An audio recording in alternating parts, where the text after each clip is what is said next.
ಅಧ್ಯಾಯ 16 ಯಾಜಕ ಕಾಂಡ ಕೇಂದ್ರ ಬಿಂದುವಾಗಿದೆ ಈ ಅಧ್ಯಾಯ. This is the special chapter in the book of Leviticus. ಏಕೆಂದರೆ ಪ್ರಾಯಶ್ಚಿತ್ತದ ದಿನವನ್ನು ವಿವರಿಸುತ್ತದೆ. ಪ್ರಾಯಶ್ಚಿತ್ತವು ಒಂದು ದೇವ ಶಾಸ್ತ್ರೀಯ ಥಿಯಾಲಜಿಕಲ್ ಮತ್ತು ನೈತಿಕ ಪರಿಕಲ್ಪನೆಯಾಗಿತ್ತು. ಇದು ತಪ್ಪು, ಪಾಪ ಅಥವಾ ಅಪರಾಧಕ್ಕಾಗಿ ತಿದ್ದುಪಡಿಗಳನ್ನು ಅಥವಾ ಸಾಮರಸ್ಯವನ್ನು ಮಾಡುವ ಪ್ರಕ್ರಿಯೆಯನ್ನು ಸೂಚಿಸುತ್ತದೆ. ಇದು ಸಾಮಾನ್ಯವಾಗಿ ದೇವರಿಂದ ಅಥವಾ ಇತರರಿಂದ ಕ್ಷಮೆಯನ್ನು ಕೋರುವುದು ಮತ್ತು ಅತಿಕ್ರಮಣದ ಕ್ರಿಯೆಯ ನಂತರ ಸರಿಯಾದ ಸಂಬಂಧವನ್ನು ಪುನಃ ಸ್ಥಾಪಿಸುವುದನ್ನು ಒಳಗೊಳ್ಳುತ್ತದೆ. ಈ ಅಧ್ಯಾಯದಲ್ಲಿ ಯಾಮ್ ಕೆಪು ಎಂಬುದರ ಬಗ್ಗೆ ನಾವು ಓದ್ತೇವೆ.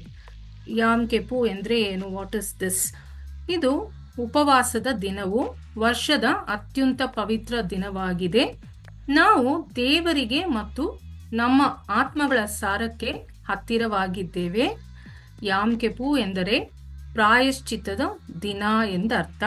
ಈ ವಚನವು ಹೇಳುತ್ತದೆ, ಈ ದಿನದಂದು ಅವರು ನಿಮ್ಮನ್ನು ಕ್ಷಮಿಸುತ್ತಾರೆ, ನಿಮ್ಮನ್ನು ಶುದ್ಧೀಕರಿಸುತ್ತಾರೆ, ನಿಮ್ಮ ಎಲ್ಲಾ ಪಾಪಗಳಿಂದ ನೀವು ಶುದ್ಧರಾಗಿದ್ದೀರಿ ಎಂದು ಹೇಳುತ್ತದೆ. ಇದನ್ನು ಯಾವಾಗ ಆಚರಿಸ್ತಾರೆ ಅಂತ ನಾವು ನೋಡಿದ್ರೆ, ಇದು ವರ್ಷ ತಿಶ್ರೆಯ 10ನೇ ತಾರೀಕಿನಿಂದ, ಅಂದ್ರೆ ಆ ಕಾಲದಲ್ಲಿ ಯಹೂದ್ಯರ ವರ್ಷ ಮೊದಲ ತಿಂಗಳು, ಮೇ ಬಿ ಸೆಪ್ಟೆಂಬರ್ ಕೊನೆಯಲ್ಲಿ ಅಥವಾ ಅಕ್ಟೋಬರ್ ಆರಂಭದಲ್ಲಿ ದಿನಾಂಕಕ್ಕೆ ಅನುಗುಣವಾಗಿ ಸಂಭವಿಸುತ್ತದೆ.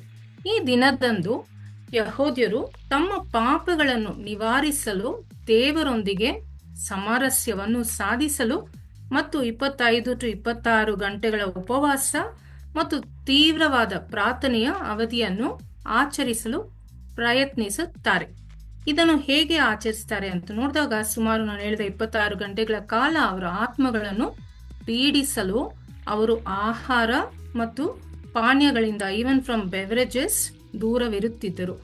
ಅವರು ಲೋಷನ್ಗಳು ಅಥವಾ ಕ್ರೀಮ್ಗಳನ್ನು ಯೂಸ್ ಮಾಡ್ತಿರ್ಲಿಲ್ಲ, ತೊಳೆಯುವುದಿಲ್ಲ ಅಥವಾ ಹಚ್ಚುವುದಿಲ್ಲ, ಚರ್ಮದ ಪಾದರಕ್ಷೆಗಳನ್ನು ಧರಿಸುವುದಿಲ್ಲ ಮತ್ತು ವೈವಾಹಿಕ ಸಂಬಂಧಗಳಿಂದ ದೂರವಿರುತ್ತಿದ್ದರು. ಬದಲಾಗಿ ಅವರು ಕ್ಷಮಾಪಣೆಗಾಗಿ ಪ್ರಾರ್ಥಿಸುತ್ತಾ ಸಿನಗಾಗ್ನಲ್ಲಿ ದಿನವನ್ನು ಕಳೆಯುತ್ತಿದ್ದರು. ದೇವರ ದೇವಸ್ಥಾನದಲ್ಲಿ ಇಡೀ ದಿವಸ ಅವರು ಇರ್ತಾ ಇದ್ರು. ಈ ಪವಿತ್ರ ದಿನವು ಉಪವಾಸ ಮತ್ತು ಇಡೀ ರಾಷ್ಟ್ರದ ಪಾಪಗಳಿಗಾಗಿ ಯಾಜ್ಞೆಗಳನ್ನು ಅರ್ಪಿಸುವುದನ್ನು ಒಳಗೊಂಡಿರುತ್ತದೆ. ಪ್ರಧಾನ ಯಾಜಕನು ಒಂದು ನಿರ್ಣಾಯಕ ಪಾತ್ರವನ್ನು ವಹಿಸುತ್ತಿದ್ದರು. ದೇವರ ಮುಂದೆ ಪ್ರಾಯಶ್ಚಿತ್ತವನ್ನು ಮಾಡಲು ಹೋಲೀಸ್ ಪವಿತ್ರವನ್ನು ಪ್ರವೇಶಿಸುತ್ತಾರೆ.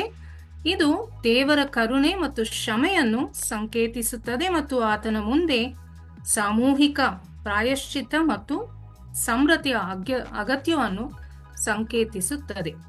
ಈ ದಿನವನ್ನು ಕೊಳೆಗೊಳಿಸುವುದು ಹೇಗೆ ಅವರು ಕೊಳೆಗೊಳಿಸ್ತಾ ಇದ್ರಂದ್ರೆ, ಯಾಮ್ ಕೆಪೂರ್ ಮುಕ್ತಾಯವನ್ನು, ಉಪವಾಸದ ಅಂತ್ಯವನ್ನು ಸೂಚಿಸಲು ಶೋಫರ್, ಆಡುವಿನ ಕೊಂಬು, ಗೋಟ್ಸ್ ಹಾರ್ನ್ ಅವರ ರ್ಯಾಮ್ಸ್ ಹಾರ್ನ್, ಅದರಿಂದ ಶಬ್ದದಿಂದ ಅವ್ರು ಶಬ್ದ ಮಾಡ್ತಾ ಇದ್ರು.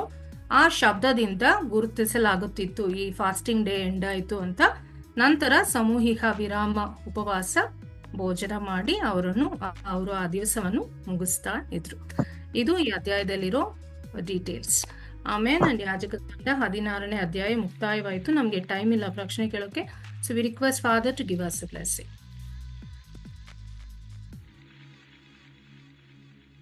ಪಿತನ, ಸುತನ ಮತ್ತು ಪವಿತ್ರ ಆತ್ಮನ ನಾಮದಲ್ಲಿ ಆಮೆನ್.